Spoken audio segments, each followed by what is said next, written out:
Terus ini adalah wave 1, 2, 3, 4, dan 5. Targetnya tidak dicapai, tapi invalidation-nya ditembus. Pertama, halo semuanya, selamat datang di channel Analisa Tren. Pada video kali ini, saya akan melanjutkan materi Basic to Advance tentang Alert Wave bagian ketiga, oke? Sebelum memulai, disclaimer kembali. Jika sudah, mari kita mulai. Pada video pertama, saya udah memberikan materi tentang tips dan trik apa aja yang perlu diperhatikan tentang alert wave, yaitu salah satunya yaitu tolong pakai, indikator tren, oke?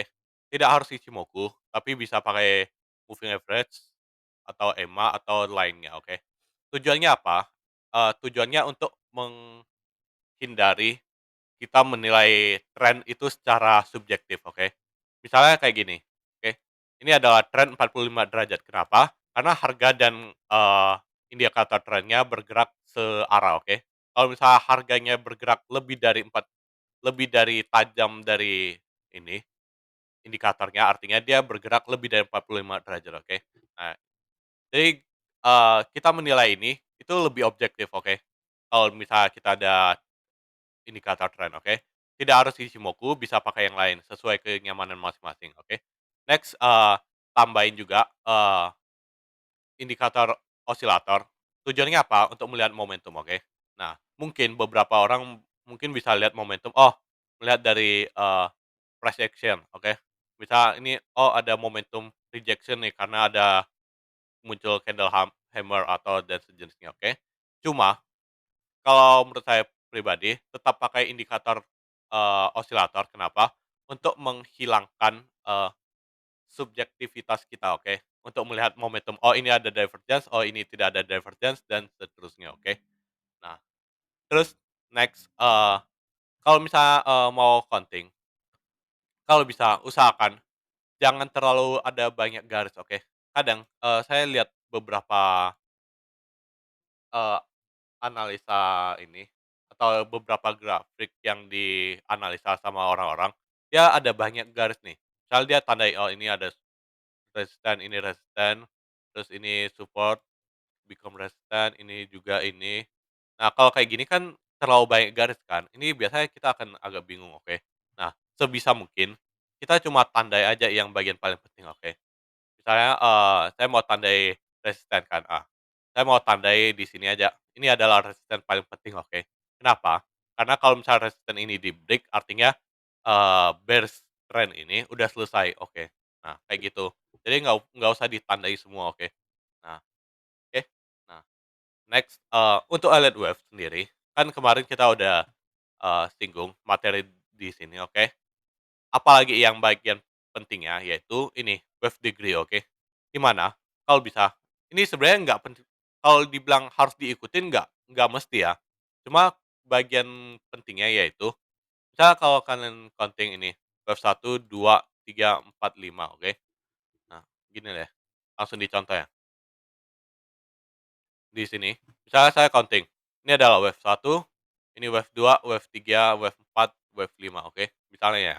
Nah, ketika kalian mau counting, isi subwave dari wave 1 ini, kalian mungkin akan, counting gini, wave 1, wave 2, wave 3, wave 4, wave 5, oke. Kalau misalnya kayak gini, sebenarnya apakah salah? Jawabannya enggak, oke. Tapi, kalau kayak gini, kalian akan kesulitan, "Oh, ini kok merah juga ya? Hitam juga ya?" Terus tulisannya juga sama. Kalau bisa dibedain, minimal kalau nggak bisa ikutin cara penulisannya, ikutin warnanya aja, oke. Jadi kita pakai 3 skala misalnya, mau pakai hitam, biru, sama merah, oke. Jadi artinya, kalau misalnya warnanya biru, artinya derajat atau swing yang terbentuk ini sebenarnya adalah bagian minor dari yang hitam, oke. Nah, terus nanti kalau misalnya mau per detail, misalnya bagian ini wave 5. Artinya saya akan counting ini 1, 2, misalnya ini 3, 4, 5. Ini misalnya ya, belum tentu benar. Nah, kayak gini. Jadi kalau misalnya kayak gini, saya udah tahu nih, oh, jadi, wave 5 dari merah ini sebenarnya adalah bagian dari wave 5 dari biru ini. Yang sebenarnya biru ini adalah bagian dari hitam ini, oke. Nah, kalau mau lebih lengkap juga bisa kalian pakai di sini, derajat di sini, oke. Nah, cuma yang paling gampang ya kalau saya pribadi sih saya lebih suka warna ya. Kecuali emang butuh lebih, jadi baru saya akan ganti. Misalnya mau diperkecil atau perbesar, oke. Itu tergantung kenyamanan masing-masing, oke. Minimal kasih warna deh, kalau menurut saya pribadi, oke. Jadi kita bisa bedain derajat swing-nya, oke. Nah nah, terus pada video kedua saya udah menjelaskan jenis-jenis wave. Kalian bisa baca lagi di sini websitenya, oke. Ada beberapa aturan misalnya diagonal, terus ada impulsif dan seterusnya, terus rasio Fibonacci-nya kayak gimana. Nah, itu sudah ada penjelasannya juga di video part kedua, oke. Link ada di deskripsi, oke. Nah, terus pada ketika kita udah tahu nih aturannya kan, kita bisa cek sumbernya dari mana, kalian bisa review di sini, oke. Apa yang paling penting yaitu kalian harus bisa cari di mana kalian memulai counting, oke. Misalnya kayak gini, oke. Mulai counting-nya dari area rejection, oke. Belum tentu pasti dari nol, oke. Misalnya kayak gini, saya mau counting wave 3 yang ini, oke. Wave 3 hitam. Di mana saya mulai counting, tentu saja bukan dari sini. Kenapa? Walaupun daerah sini lebih rendah, tapi mengingat wave 2-nya adalah flat correction, regular flat, artinya saya akan counting dari sini, oke. Jadi, area rejection bukan bukan berarti itu selalu akhir dari wave-nya, oke. Karena ini adalah ABC untuk skala yang lebih kecil, oke. Nah nah misalnya misalnya kalian, ini kan, counting banyak ini kan, kalau bisa, misalnya counting banyak derajat, kalau bisa ini bagian gelombangnya hilangkan, oke. Jadi biar lebih rapi, oke. Kalau misalnya saya munculin gelombangnya, sebenarnya nggak salah, cuma, di sini nanti akan agak spam garisnya, oke. Misal kayak gini, terus ini saya nyalain garisnya, oke. Kalau misalnya kayak gini, kalian mungkin akan bingung nanti, oke. Nah, kalau bisa serapi mungkin aja, oke. Jadi kita lebih enak untuk membaca biar orang lain juga kalau misalnya baca, nge-review juga lebih nyaman, oke. Nah, kayak gini. Kalau gini kan lebih enak kan. Nah, ini tinggal digeser dikit, oke. Nah, kalau gini kan kita udah tahu nih, oh, di 2 September 2020 ini adalah wave 5 merah atau wave 5 biru dan sebenarnya dia baru wave 1, oke. Nah, kayak gitu. Jadi lebih nyaman kan. Nah, jadi perhatikan, cari titik nol untuk atau area permulaan untuk counting dan perhatikan invalidation level, oke. Kalau misalnya kita udah tahun ini adalah nol, invalidation level kita adalah di sini, oke. Nah, terus pertanyaannya, kalau misalnya dia udah putar ke sini kan, eee, misalnya ini satu kan, misalnya ini satu, ini 2, terus, ini kira-kira aja ya, ini 3, ini 4, ini 5, anggap aja kayak gini, ini derajatnya biru, oke. Artinya, kalau misalnya, harga di sini, saya putar ulang dulu. Nah, misalnya kayak gini nih, kita udah tahu nih, oh ini adalah satu, ini wave 2. Wave satu dari subwave 3 hitam, oke. Wave 2 dari subwave 3 hitam, oke. Terus ini adalah wave 3 dari subwave 3 hitam. Invalidation-nya di mana? Invalidation-nya yang dari awalnya di sini, di bawah, kita harus bisa geser ke sini. Kenapa? Karena kalau misalnya ini wave 3 dari yang biru, artinya, eee, op sorry, ada. Artinya kalau misalnya ini wave 3 biru, artinya kalau misalnya dia tiba-tiba retrace di bawah wave 2, artinya ini udah nggak valid 3, oke. Makanya invalidation levelnya harus di-update terus-menerus, oke. Nah, ini adalah wave 3. Nah, terus saya akan counting lagi, ini adalah wave 1, 2, 3, 4, 5, oke, untuk skala lebih kecil, oke. Invalidation levelnya di mana? Berarti geser lagi ke atas, oke. Nah, ini ala level invalidation ini artinya, ini bisa plus minus dipakai untuk, trailing stop ya, oke. Nah, tapi belum tentu cocok sesuai juga sama strategi masing-masing, oke. Nah, karena takutnya, sebenarnya dia gini gini, misalnya kayak gini kan, ini kita anggap 1, 2, dan 3 merah, 4, 5, oke. bisa jadi sebenarnya ini adalah flat, baru dia naik 3, oke. Jadi, kalau misalnya langsung pakai invalidation sebagai stop loss, ini juga hati-hati karena kalian perlu perhatikan, apakah ada skenario lain yang bisa false break, kena invalidation, tapi langsung lanjut naik, oke. Nah, itu yang perlu diperhatikan, oke. Nah, ini saya keluar lagi, oke. Nah, jadi yang bagian kedua, pada video kedua, yaitu, eee, hafal nih. Ini emang mau nggak mau dihafal, pahami dan hafalin dan ikutin aturan dari Elliott Wave. Kalian bisa cek di sini atau cek di, video saya yang kedua, oke. Nah, terus, setelah itu kalian harus bisa paham di mana mulai counting, titik nolnya di mana, dan invalidation levelnya harus di-update ke mana, oke.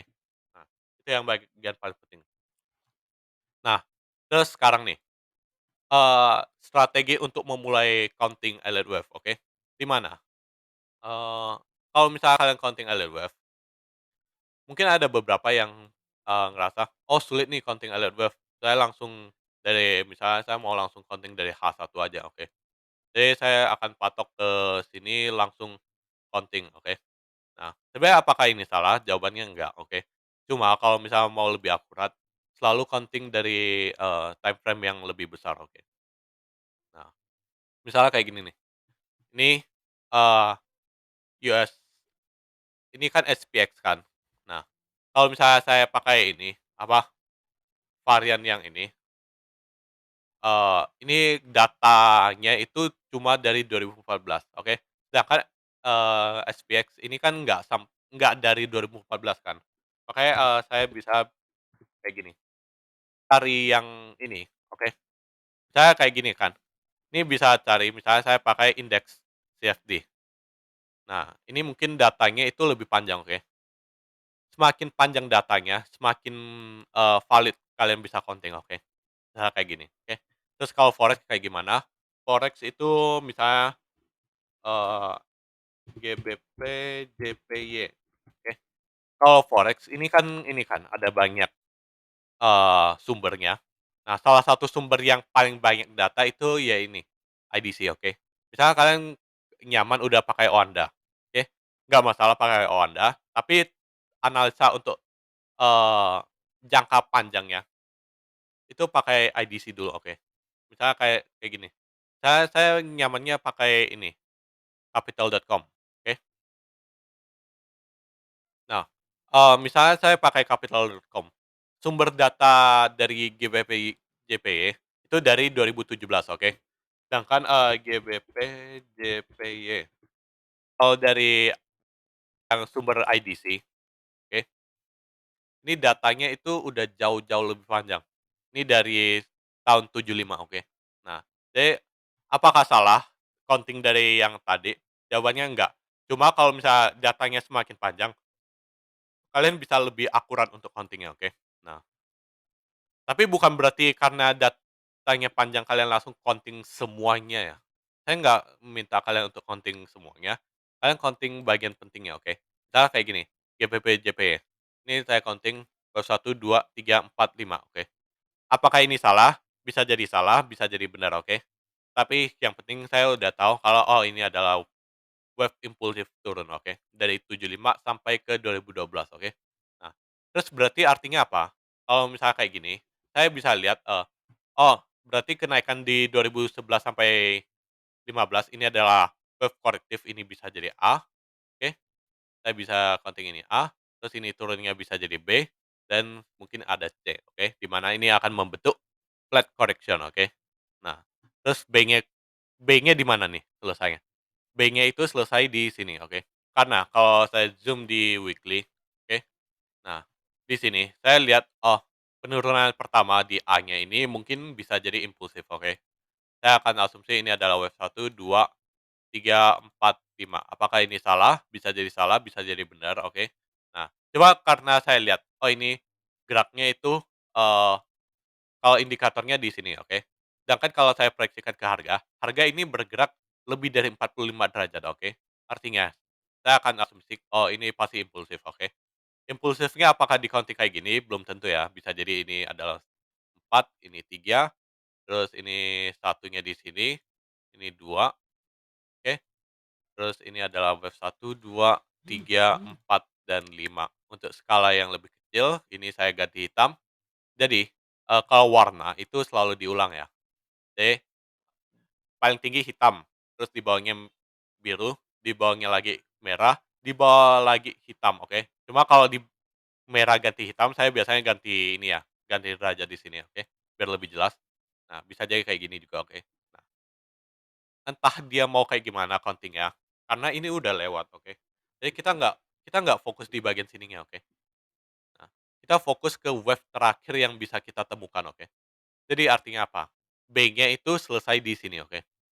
Kita bisa dapat, oh ini kenaikannya ini ternyata A, ini B, yang kalau misalnya dia kayak gini, artinya dia kemungkinan adalah flat, oke. Kalau misalnya dia flat, artinya apa? Kita lihat ya rules-nya. C itu 61,8 sampai 100% dari AB, oke. Ini kalau running flat, oke.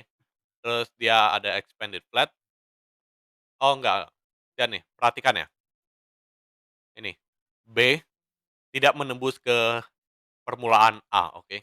Artinya, dia bukan running flat, dia bukan expanded flat, oke. Artinya dia adalah regular flat, oke, di mana B itu hampir menyentuh A.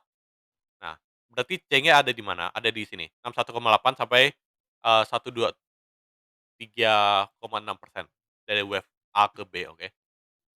Artinya dari sini, dari tarik external retracement dari A ke B. B-nya dari mana? Kita tahu akhir B-nya itu di sini, bukan di sini, oke. Jadi tariknya ke sini, akhir B, oke. Tarik ke sini. Nah, 61,8 sampai 1,272, oke. Di sini adalah target dari wave C, oke. Kalau kita lihat, GBP/JPY ini udah masuk ke area 61,8. Artinya apa? Artinya kalau misalnya wave C-nya udah selesai dan dia langsung drop, apakah boleh? Jawabannya boleh, oke. Nah, jawabannya boleh dan ini masih valid hitungannya regular flat, oke. Nah, terus pertanyaannya sekarang, tapi kalau misalnya kita udah tahu nih area wave C ini kan seluas ini kan, apakah ini udah selesai? Jawabannya belum ya. Kenapa belum selesai? Karena kita udah lihat dari, indikator tren, kalau ini masih uptrend, oke. Belum ada tanda-tanda kalau ini, adalah bearish trend, oke. Jadi, kalau dengan ada indikator tren, kita bisa menganalisa lebih objektif, oke. Nah, selama harga belum bisa break weekly Kumo, artinya tren akan terus berlanjut. Ingat, itu adalah Dow Theory, tren akan terus berlanjut sampai ada tanda pembalikan arah yang jelas, oke. Jadi kalau misalnya dia drop kayak gini, ini belum tentu balik tren, oke, dia bisa jadi cuma retracement, bisa jadi ketika di sini kalian counting, oh ini wave 1, 2, ini 3, eee, di sini 4, dan ini 5 yang terjadi di 6 Juni kemarin. Nah, bisa jadi ketika drop kalian langsung asumsi, "Oh dia harus sell nih karena wave 5-nya udah selesai," oke. Jawabannya belum ya. Ingat, di sini kalau misalnya dia impulsif, ada yang namanya ini, motive sequence, oke, di mana panjang dari impulsif bisa 5 wave, 9 wave, 13, 17, dan seterusnya, oke. Nah, jadi jangan asumsi kalau misalnya kalian udah ketemu 5 wave, nah terus dia drop, langsung kalian asumsi kalau dia akan drop, langsung sell sell sell sell terus, oke.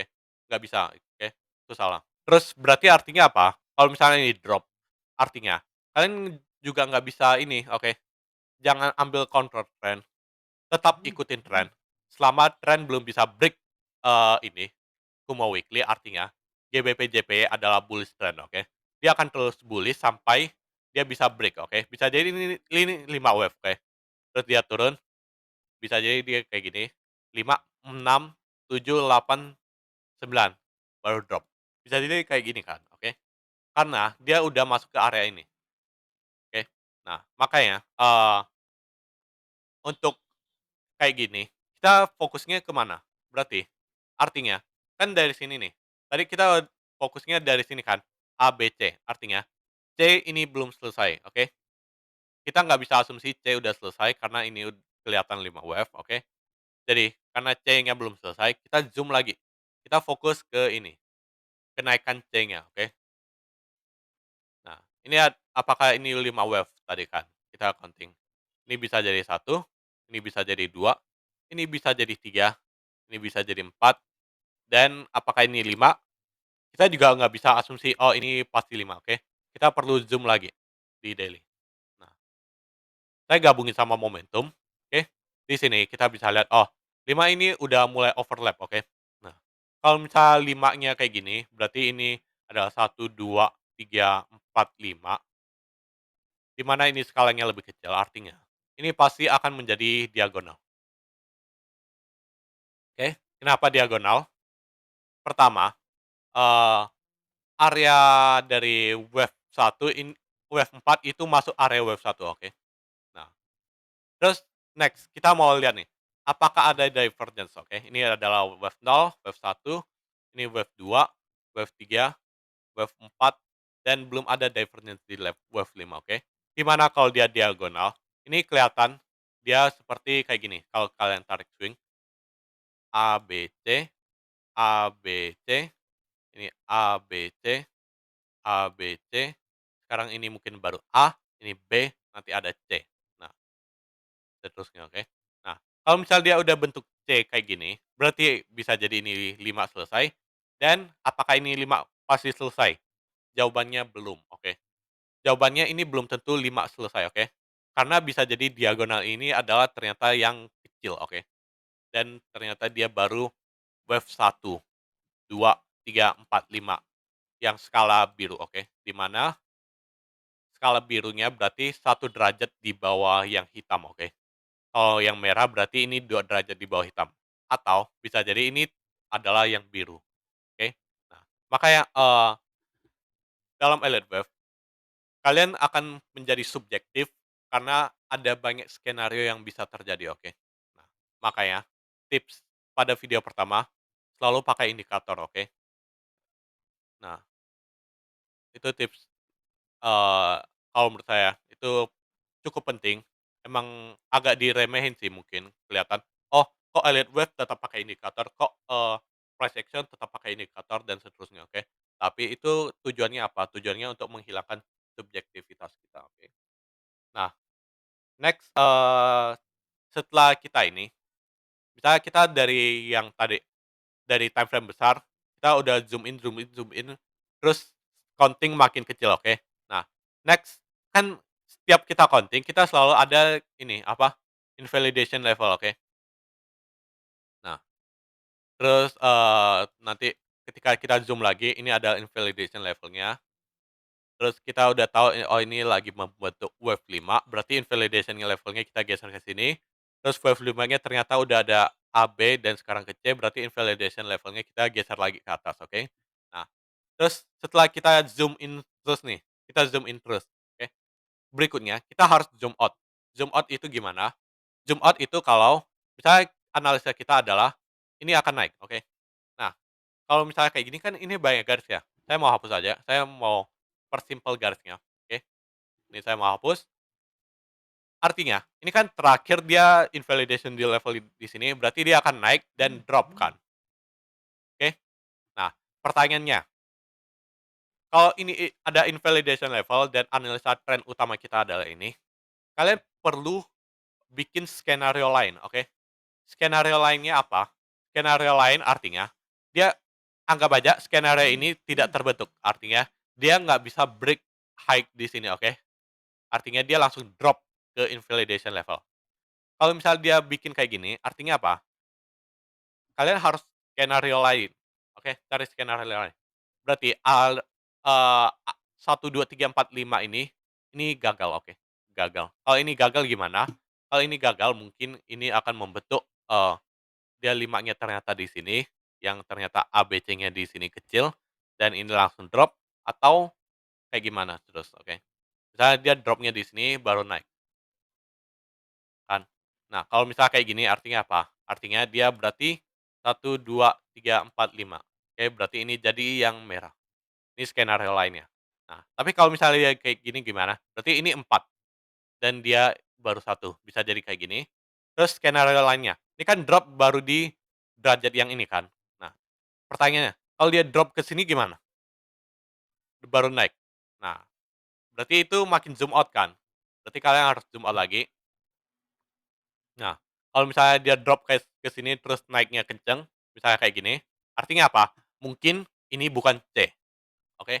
Dan seterusnya, oke? Misalnya yang di sini kan berarti invalidation levelnya di sini, oke? Nah, terus pertanyaannya, kalau misalnya dia drop ke sini terus naik, kayak gimana? Terus kalau misalnya dia naik sampai di sini, sekitar 200, terus dia drop lagi, terus naik lagi gimana, oke?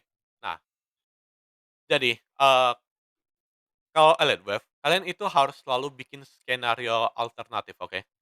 Tetap, skenario utama itu tetap harus, dan kita ikutin skenario utama, tapi skenario utama kita dapetin dari zoom in, oke? Dari time frame besar, kita mengecil fokus ke time frame kecil, oke?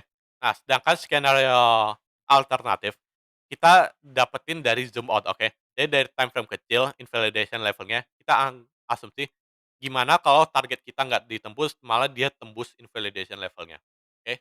Terus kita zoom out lagi, oh ternyata invalidation level yang lebih besar kalau misalnya ditembus kayak gimana? Kita zoom out lagi, oh ternyata invalidation level yang lebih besar lagi kalau ditembus kayak gimana, oke? Nah, jadi itu kalau dengan kayak gitu, dengan analisa alert wave, kalian akan mendapatkan banyak, skenario yang bisa terjadi. Karena banyak skenario yang bisa terjadi, makanya tingkat subjektivitas dalam analisa alert wave itu sangat-sangat tinggi, oke. Nah, makanya, tetap, kita pakai indikator, oke. Ini tujuannya yaitu mengeliminasi subjektivitas, oke. Selama harga bergerak di atas ini, artinya apakah ini tidak mungkin terjadi? Jawabannya mungkin, oke. Mungkin, tapi kita nggak akan fokus ke sini, oke? Karena dia belum ada tanda pembalikan arah yang jelas, oke? Ingat Dow Theory. Tren akan terus berlanjut naik sampai ada tanda pembalikan arah yang jelas, oke? Jadi kita nggak usah sampai zoom out lagi sejauh itu, oke? Jadi kita cukup zoom out sampai, invalidation level minornya yang ini, oke? Dibantah, oke? Nah, kalau misalnya yang ini kan invalidation level yang weekly ini udah di bawah apa, Kumo monthly, Kumo weekly. Artinya kita nggak usah anggap skenario ini, oke. Kenapa? Karena kalau dia udah tembus Kumonya aja, ini udah ganti tren, oke. Jadi kita nggak usah sampai asumsi sampai jauh banget, oke. Jadi kalian, fokus ke ini, oke, tanda pembalikan arah yang jelas, oke. Nah, jadi, untuk strateginya, saya balik ulangi kembali ya. Pertama, counting selalu mulai dari time frame besar, oke. Time frame besar, counting, terus kalian zoom ke wave terakhir yang terjadi, oke. Zoom di wave terakhir yang terjadi, misalnya ini time frame besar, ini adalah 1, 2, 3, 4, 5 dan ABC, oke. Next, saya zoom di weekly untuk fokus ke wave T-nya. Wave T-nya invalidation levelnya ada di mana, di sini, oke. Nah, terus wave T ini saya lihat, oh ada 1, 2, 3, 4 dan sekarang mungkin 5, oke. Berarti artinya apa? 5-nya belum tentu selesai kan? Karena 5-nya belum selesai, saya akan zoom lagi, tapi saya akan taruh invalidation levelnya di sini, awal dari wave 5. Di mana ketika wave 5-nya saya zoom lagi, saya lihat, oh ada 1, 2, 3, 4, 5, oke. Berarti saya lihat, oh berarti yang terbentuk sekarang adalah 5 dari 5 dari C. Artinya saya taruh lagi invalidation levelnya di sini, oke. Terus di mana wave 5-nya ini harusnya ada 3 wave kayak gini, A, B, C, oke. Nah, tahu-taunya, kita udah lihat, oh dia berarti A, B, C harusnya kan. C-nya yang belum terjadi. Artinya ini adalah invalidation level berikutnya, oke. Nah, dan seterusnya, oke. Nah, setelah kita zoom in, misalnya, oh cukup nih, saya nggak usah zoom in di bawah daily, misalnya kayak gini kan. Nah, saya akan skenario, bagaimana kalau, eee, targetnya tidak dicapai, tapi invalidation-nya yang malah ditembus. Pertama, invalidation level yang paling dekat itu ditembus, hasilnya nanti kayak gimana. Terus jawaban, pertanyaan berikutnya yaitu, apakah kalau invalidation minor kita ditembus, invalidation level berikutnya akan ditembus, dan seterusnya, oke? Dan seterusnya, oke? Sampai kalau misalnya ada invalidation level yang ditembus, yang jelas ditembus, ini pasti berubah tren. Ini udah, kalau kayak gini kan udah terlalu jauh kan. Kalau misal dia udah bisa tembus Kumo Weekly, artinya dia udah fix ini berubah tren, oke? Berarti kita nggak usah sampai analisa, bagaimana kalau invalidation level di sini ditembus, bagaimana kalau invalidation level di bawah sini ditembus, oke? Kita nggak usah asumsi sampai sejauh ini, oke? Kayak gitu.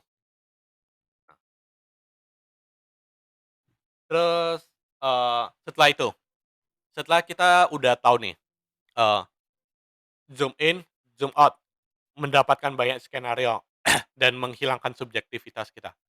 Biar lebih lebih ini, lebih objektif lagi dalam konten LLWF, apalagi yang perlu kita perhatikan yaitu kombinasikan dengan metode lain, oke? Jadi, kalau misalnya fokus ke elite wave saja, apakah bisa? Jawabannya bisa, oke. Tapi, sebisa mungkin kita mau lihat dari sudut pandang lain, oke. Misalnya dari chart pattern, dari momentum, dari, struktur kayak gimana, kita bisa lihat, kalau struktur kita bisa lihat dari chart pattern, terus, misalnya ada proyeksi dari Ichimoku, terus, supply demand misalnya. Kalau momentum kita bisa lihat dari, stokastik, kita bisa lihat dari volume misalnya. Targetnya kita bisa pakai Fibonacci dan seterusnya, oke. Nah, jadi selalu elite wave ini nggak bis kalau bisa jangan dipakai sendiri, oke. Kombinasikan dengan metode lain, oke. Nah, terus itu aja sih sebenarnya strategi untuk elite wave. Pertama kalian harus fokus, hafalin aturannya, ikutin aturannya, mulai analisa dari time frame besar ke time frame kecil, fokus ke wave terakhir, cari awal permulaan wave dan tentukan invalidation level, oke.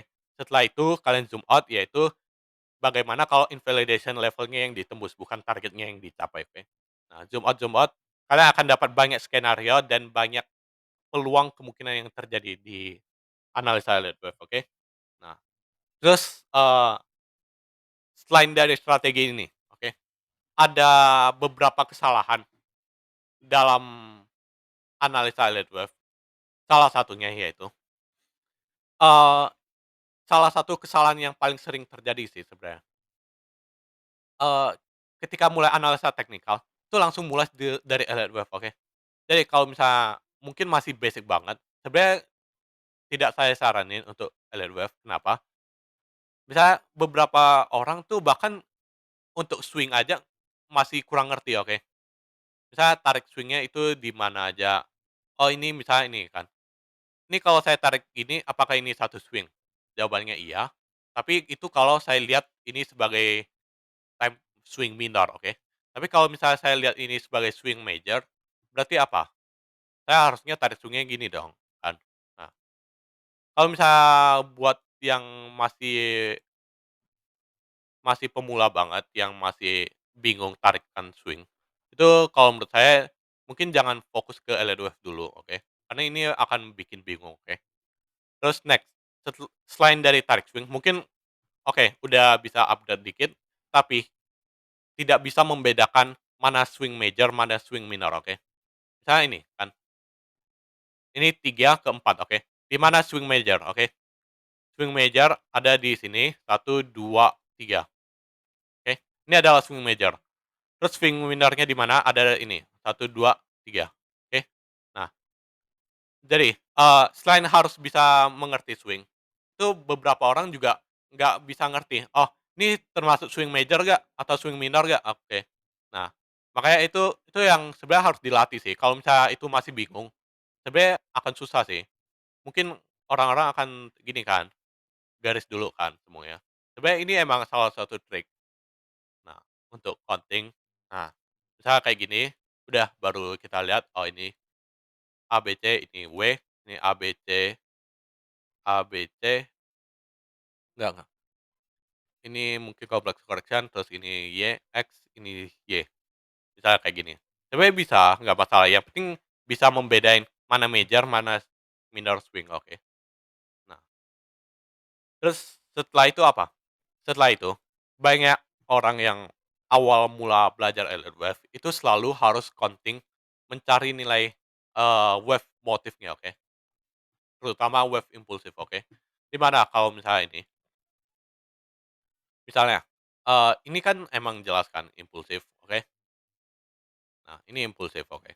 Nah, terus kesalahannya yaitu selalu mau mencari, "Oh, di mana wave satunya, di mana wave duanya," oke? Karena ini mungkin aja, kalau saya sekilas saya bisa dengan mungkin karena pengalaman ya, saya bisa langsung lihat, "Oh, ini wave 1, 2, 3, 4, 5," oke. Cuma beberapa misal orang-orang yang baru belajar Elliott Wave itu biasanya suka ini, apa, eee, terlalu fokus untuk cari wave 1, 2, 3, 4, 5, oke. Bahkan di sini mungkin bisa jadi dicari wave 1, 2, 3, 4, 5, misalnya kayak gini, dicari, "Oh, ini wave 1 nih, oh ini wave 2, wave 2 ngeset agak lama, ini 3, ini 4 dan 5," oke. Nah, terlalu fokus kesalahannya yaitu terlalu fokus untuk cari, wave impulsif, 5 wave, oke. Nah, terus untuk yang lebih advance, kadang kita udah nih, udah counting nih, oh, udah hafal nih cara counting-nya. Kesalahan berikutnya yaitu tidak tidak mengecek kembali, oke. Tidak mengecek kembali apakah hasil counting-an kita sesuai nggak aturan sama di Elliott Wave, sesuai nggak sama, rasio Fibonacci-nya dan seterusnya, oke. Jadi, sebisa mungkin walaupun kita udah hafal, kalau misalnya kita baru belajar atau gimana, kalau bisa, tetap cek kembali, oke. Apakah ini sesuai nggak sama aturannya, oke. Apakah ini diagonal ini sesuai nggak sama aturan dari Elliott Wave-nya sendiri, oke.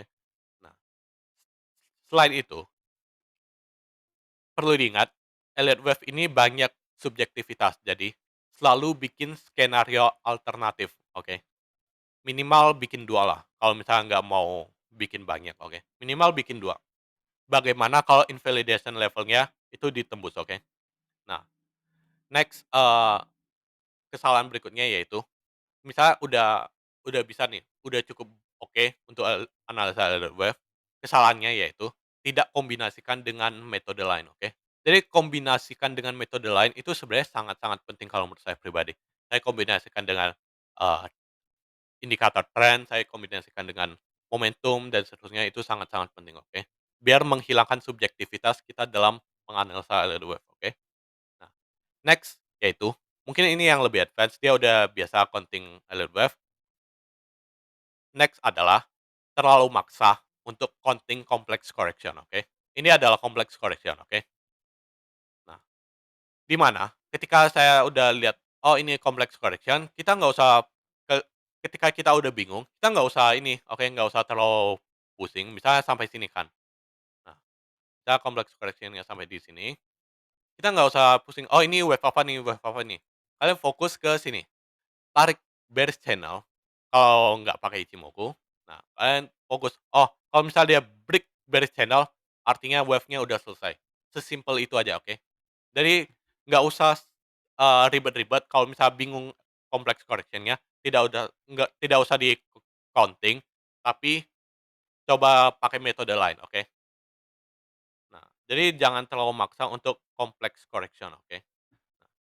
Sekian aja sih untuk kesalahan yang sering terjadi, dan untuk materi strategi Elliott Wave, semoga bisa membantu. Disclaimer kembali. Sekian dan terima kasih.